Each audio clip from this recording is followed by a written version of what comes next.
fin du monde, un concept qui hante les esprits, une terreur indélébile qui s'immisce dans l'âme de nombreux individus depuis des siècles, voire des millénaires, principalement alimentés par les prophéties religieuses.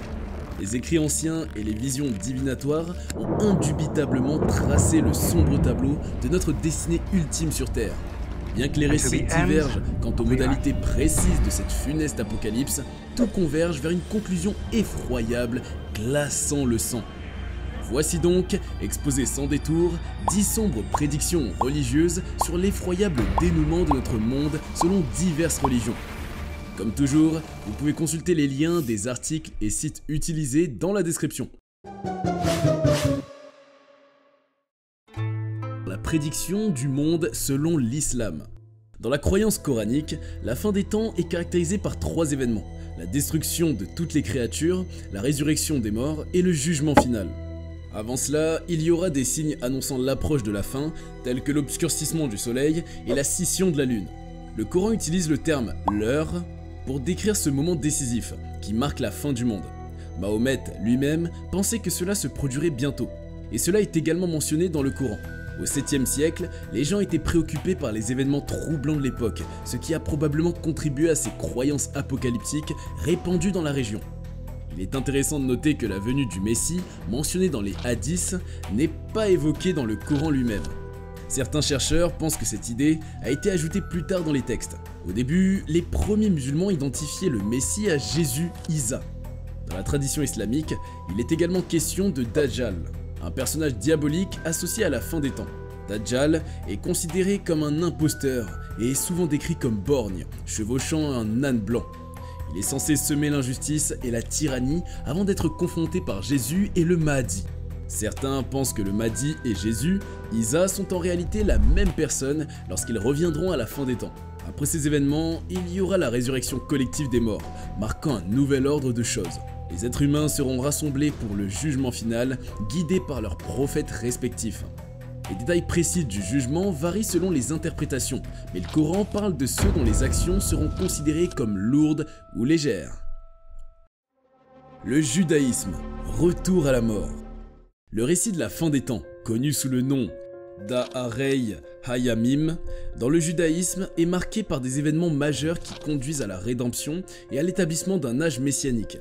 Bien que les détails puissent varier entre les différentes traditions et interprétations, voici un aperçu général de la vision juive de la fin des temps. En premier, on a la venue du Messie. Le Messie, un descendant de la lignée du roi David, est attendu pour inaugurer une ère de paix, de justice et de spiritualité. Sa mission est de réunir le peuple juif, de reconstruire le temple de Jérusalem et de ramener la présence divine parmi eux. Ensuite, les signes précurseurs. Avant la venue du Messie, divers signes annoncent la fin des temps. Ces signes peuvent inclure des troubles politiques, des conflits mondiaux, des catastrophes naturelles et une augmentation des actes immoraux.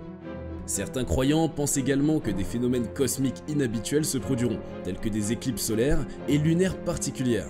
La résurrection des morts. Une fois que le Messie est arrivé, il est dit que les justes décédés seront ressuscités et retrouveront la vie éternelle. Cette résurrection collective est considérée comme une récompense pour ceux qui ont vécu selon les préceptes de la loi juive. Le jugement dernier. Tous les êtres humains, vivants et morts, seront appelés devant le tribunal divin pour être jugés selon leurs actions et leurs intentions. Les justes seront récompensés et entreront dans l'ère messianique, tandis que les méchants seront châtiés. La rénovation du monde. Une fois le jugement terminé, le monde sera transformé en un lieu de paix et d'harmonie. La connaissance de Dieu remplira toute l'humanité et les lois divines seront respectées par tous. Selon le christianisme. Le christianisme décrit la fin du monde dans les enseignements bibliques. Le livre de l'Apocalypse, également connu sous le nom de Révélation, offre une vision détaillée de la fin des temps et du jugement final.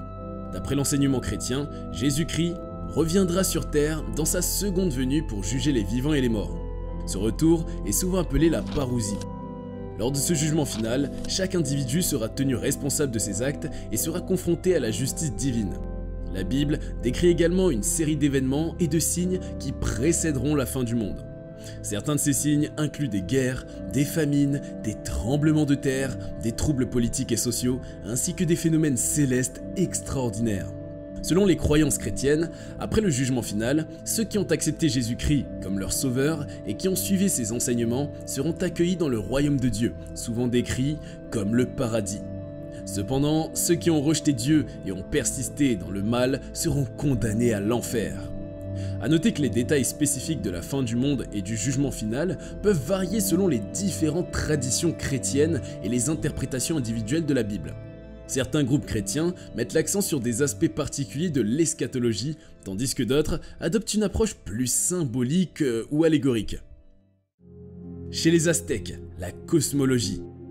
Dans les croyances aztèques, le concept de la fin du monde était étroitement lié à leur vision cyclique du temps et à leur cosmologie.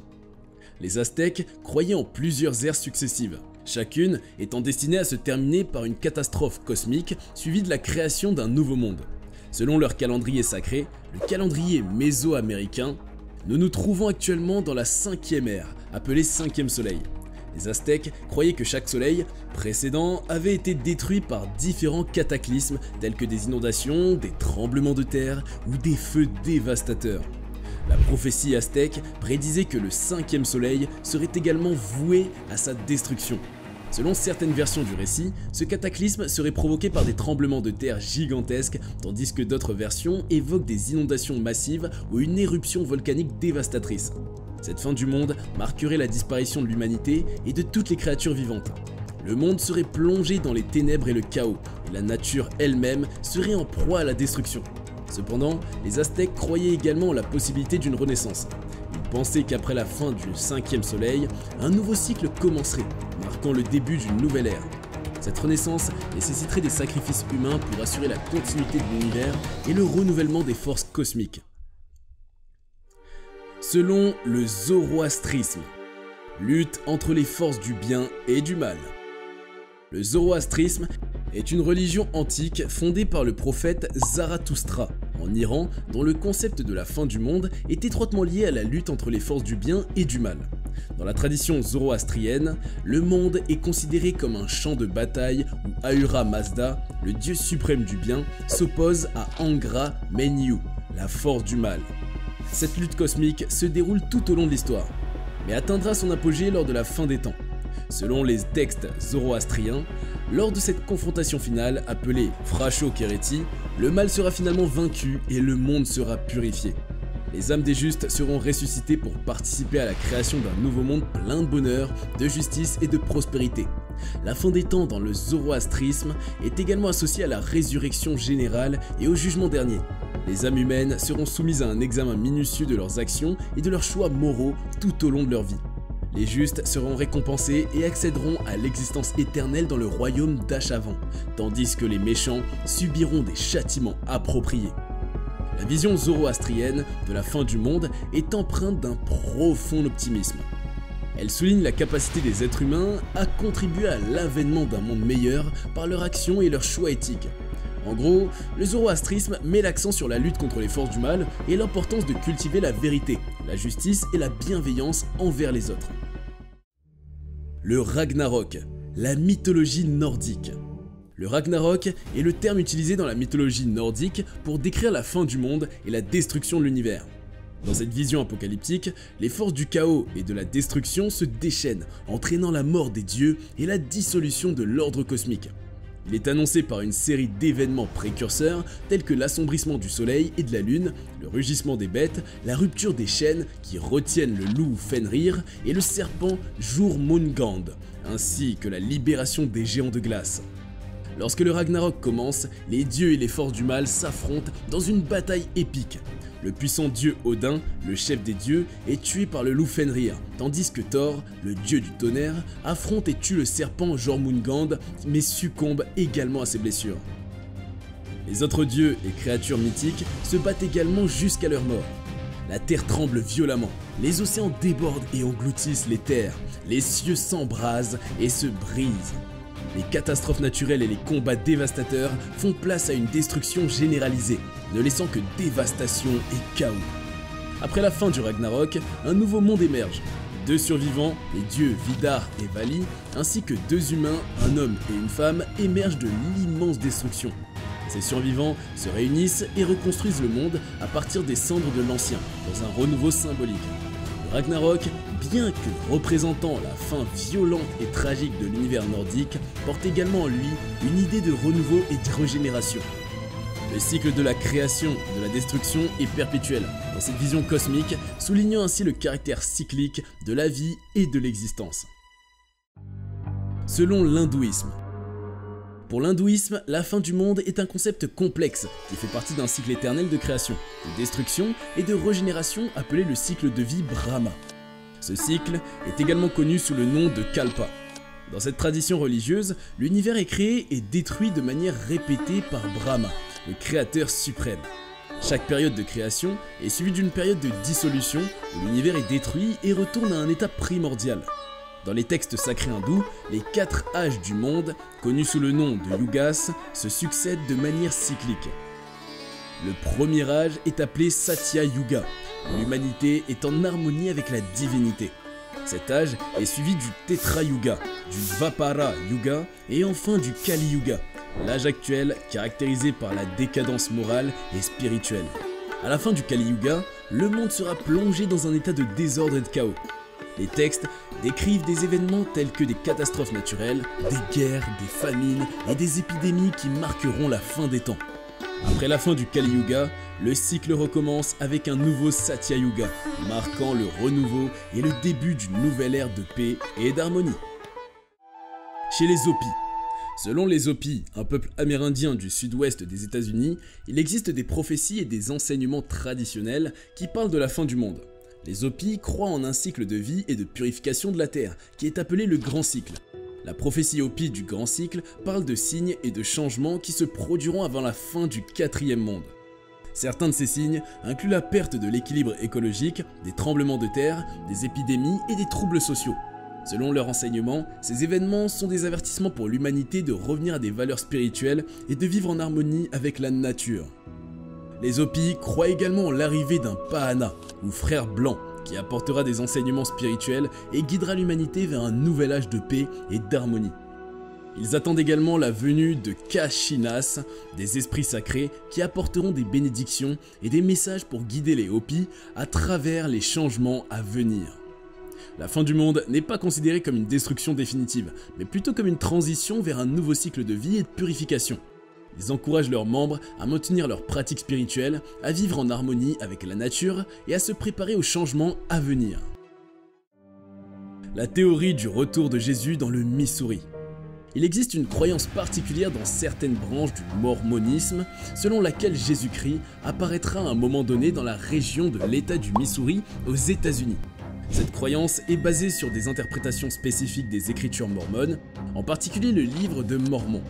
Selon la doctrine de l'Église de Jésus-Christ, des saints des derniers jours, plus communément appelée l'Église mormone, le livre de Mormon décrit des événements qui se sont déroulés dans les Amériques anciennes et présente Jésus-Christ comme apparaissant à des peuples indigènes du continent après sa résurrection.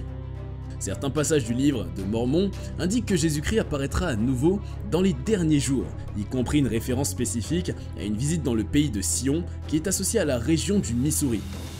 Les membres de l'église mormone ont une croyance en la seconde venue de Jésus-Christ, où il reviendra sur terre pour établir son règne millénaire. Certains interprètent cela comme incluant une apparition spécifique dans la région du Missouri. Cependant, il convient de noter que toutes les branches de mormonisme n'adhèrent pas nécessairement à cette interprétation spécifique. Les événements cosmiques. Les événements cosmiques sont souvent mentionnés dans les discussions sur la fin du monde.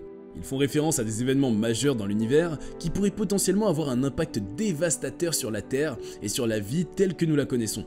Voici quelques exemples d'événements cosmiques qui sont souvent évoqués dans ce contexte. Collision d'astéroïdes. L'une des craintes les plus courantes est qu'un astéroïde de grande taille entre en collision avec la Terre. De tels impacts ont eu lieu dans le passé et ont provoqué des extinctions massives, comme celle des dinosaures. Une collision majeure pourrait causer d'énormes dégâts et perturber gravement l'équilibre écologique de la planète. Éruption solaire massive. Le Soleil est une étoile active qui peut connaître des éruptions solaires massives, également appelées éruptions solaires ou tempêtes solaires. Ces éruptions libèrent d'énormes quantités de matière et de rayonnement dans l'espace. Si une éruption solaire majeure se dirigeait vers la Terre, elle pourrait endommager les satellites, perturber les communications et même affecter les réseaux électriques, entraînant des pannes généralisées. Supernova. Une supernova est l'explosion cataclysmique d'une étoile massive en fin de vie. Ces explosions libèrent une quantité énorme d'énergie, émettant des radiations intenses et propageant des éléments lourds dans l'espace. Bien que les supernovas soient relativement rares à proximité de la Terre, une supernova dans notre galaxie, la Voie lactée, pourrait potentiellement avoir un impact sur notre système solaire, perturbant les conditions nécessaires à la vie. Trous noirs. Les trous noirs sont des régions de l'espace où la gravité est si intense que rien, pas même la lumière, ne peut s'échapper. Les hypothèses sur les dangers des trous noirs pourraient inclure la possibilité de collision entre des trous noirs ou de l'absorption d'objets à proximité. Cependant, il est important de noter que les trous noirs situés à des distances sûres ne posent pas de menace directe pour la Terre. Ces événements cosmiques sont généralement considérés comme des phénomènes naturels qui peuvent potentiellement causer des perturbations majeures sur Terre. Cependant, il est essentiel de souligner que les probabilités réelles de ces événements ayant un impact direct et dévastateur sur notre planète sont relativement faibles. Les scientifiques surveillent attentivement ces phénomènes et travaillent à développer des moyens de détecter et de prévenir d'éventuels dangers. Nous sommes à la fin de notre vidéo, merci de nous avoir suivis et dites-nous dans les commentaires ce que vous en avez pensé, sans oublier que ces informations ne sont qu'informatives. Certaines sources peuvent ne pas concorder avec vos entendements. A bientôt pour plus d'épisodes sur Cultination.